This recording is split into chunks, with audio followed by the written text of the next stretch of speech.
Alright, magandang araw po sa inyong lahat mga kababayan, Batang Maynila to.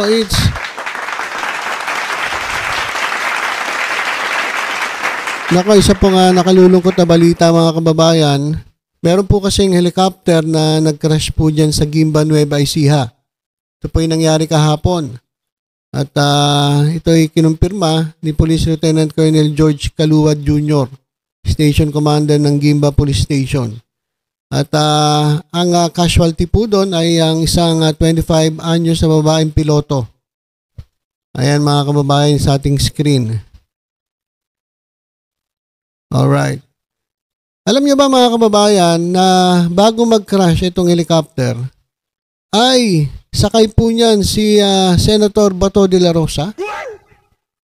Ayan mga kababayan ng balita. Bago mangyari itong aksidenteng ito, ay nakasakay dyan itong si Senator. Pero ang nangyari, ito mga kababayan, ay nakababa na siya ng Baguio City bago maganap ang naturang insidente. At kinumpirma mismo ni Senator Bato de la Rosa na hindi siya kasama sa nangyaring helicopter crash sa Gimba, Nueva Ecija. Ayan. Basahin ko lang ilang comments dito Ito. Ayan. May nag-comment na na sayang. Wag naman kayong ganon. Alam niyo mga kababayan, bagamat tayo ay kadalasang kontra kay Bato de la Rosa dahil sa nakikita natin na tila ba hindi maayos ang kanyang paglilingkod sa bayan, ayaw naman natin na may mangyaring masama dito sa ating mga senators. Hindi naman po tayo talagang nananalangin na may mangyari sa kanila masama. Hindi po tayo ganito. Kasi habang nabubuhay ang isang tao, mayroon pong pag-asa yung magbago. Tayo po hindi magsasawang manawagan kay Senator Bato de la Rosa sa mga nangyayari. Kasi sa totoo lang, si Senator Bato ay naipit po sa politika. Naipit po dun sa kanilang sa partido. Kasi lagi niya sinasabi na ang kanyang paninindigan ay base sa paninindigan ng kanilang partido. Kung ano ang idikta ng partido, ganun din ang kanyang posisyon. Kaya kadalasan, siya po ay nababatikos. Pero alam ko mga kababayan na deep inside kay Senator Bato, meron siyang paninindigan na alam ko para sa sarili niya. May gusto siyang gawin na salungat doon sa gusto ng partido. Kaso hindi niya magawa. Kasi nga, ipit siya mga kababayan Miyembro siya ng PDP. Diba? Parang ang hirap isagawa yung gusto mo kasi lalong-lalo na kung yung gusto mo salungat doon sa partido. Kaya nagagawa niya, sinusunod niya pa rin yung sinasabi ng partido. Kasi mga kababayan, tingin ko lang kay Senator Bato, emotional Kung napapansin niyo mga kababayan, si Senator Bato madalas umiiyak. So, may mga taong ganon na malambot ang puso. Bagamat astig, mga kababayan, astig ang dating ni Senator Bato, kaya nga bato di ba? Kala nyo, yung bato, walang pakiramdam. Meron yan, mga kababayan. Alam ko, deep inside, merong pakiramdam yan si Bato de la Rosa at meron niyang puso.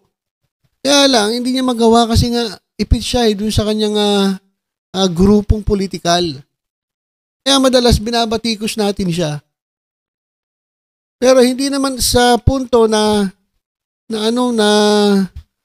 panalangin natin na namagurgur itong taong ito. Hindi ganoon. Ayaw po natin yan mga kababayan. As much as possible, gusto natin habang sila yung nabubuhay, ma-realize nila yung kanilang mga ginagawa. Kaya wag naman ganong comment kasi may nag-comment sayang daw sayang hindi natuluyan.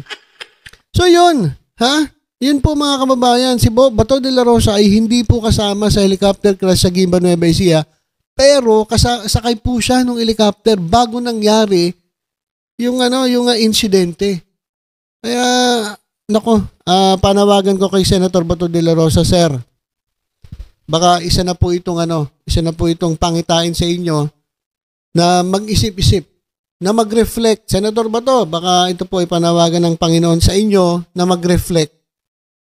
At unahin ninyo ang talagang mandato ninyo bilang senator.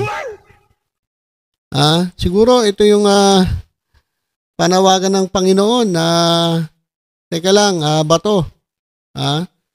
Medyo nalilihis ka na ng landas. Baka pwede na mga yung pagkakalagay ko bilang senator sa'yo, gawin mo ng maayos. Maglingkod ka sa tao, hindi sa partido. Kasi mga kababayan, itong partido, hindi naman yan na makakapagligtas sa'yo Di ba? Hindi siya iniligtas ng kanyang partido. Ang nangyari pa nga, yung partido ang gumigipit sa kanya. Dahil sa kakasunod mo sa sinasabi ng partido, sinasabi ng mga namumuno sa partido, ikaw naman, oo ka lang ng oo. Hindi ba pwedeng ikaw tumayo sa sarili mong prinsipyo? Hindi ba pwedeng unahin mo ang taong bayan at talikuran mo ang partido? Di ba ayun naman ang yung sinasabi sa kasabihan? My loyalty to my party ends when my loyalty to my country begins. Di ba, Senator Bato, baka ito'y panawagan na sa'yo ng ating Panginoon na unahin mo ang taong bayan kaysa sa partido. Biruin mo, nakasakay ka pero nakababa ka na nung nangyari yung insidente. So sana ito silbing pangyayari na ikaw ay mag-reflect. Senator Bato de la Rosa, alam ko, ako mga kababayan, alam ko. Dahil nga iyakin to mga kababayan Alam ko may puso to, malambot ang puso nito. Kasi kung talaga matigas to at walang pakiramdam, hindi po ito iiyak So malambot ang puso nito ni Senator Bato. Kaya ako panawagan ko kay Senator Bato de la Rosa, Sir. Baka ito ay isang sinyales na sinasabihan ka ng Panginoon na mag-isip-isip ka, mag-reflect ka. At kung habang may panahon pa, baguhin mo ang iyong pananaw at ikaw ay tumayo sa tama, wag sa mali. Di ba? Kasi biruin mo nagkaroon ng incidenting ito. Yan po sa Nueva Ecija, yan po sa ating screen. Pero bago nangyari yan, nakasakay dyan si Senator Bato. At nangyari insidente after makababa na ni Senator Bato dyan sa Baguio. Kaya, ayan mga kababayan, huwag naman kayo magdasal na na sana nakakasama etong si Bato. Sabi dito, sayang di sumabog sa inyo. Sayang, nandito ka pa.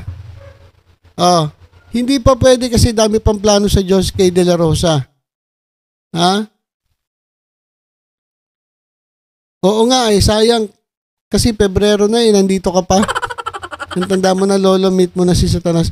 Ito mga kababayan, napakaganda nung kanyang comment. Hindi pa pwede kasi dami pang plano sa Diyos o ang Diyos kay De La Rosa.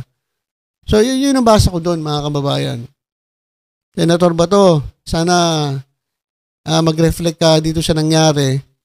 Baka kinakalampag ka na ng Diyos na ikaw ay manindigan. Malay mo, sa pagtayo mo para sa tao, hindi para sa partido, baka mas mataas na posisyon pa ang makamit mo. Malay mo, hindi mo alam. Diba? So, yun lang po mga kababayan, na i-share ko lang itong nangyari na munti ka na, mga kababayan, munti ka na.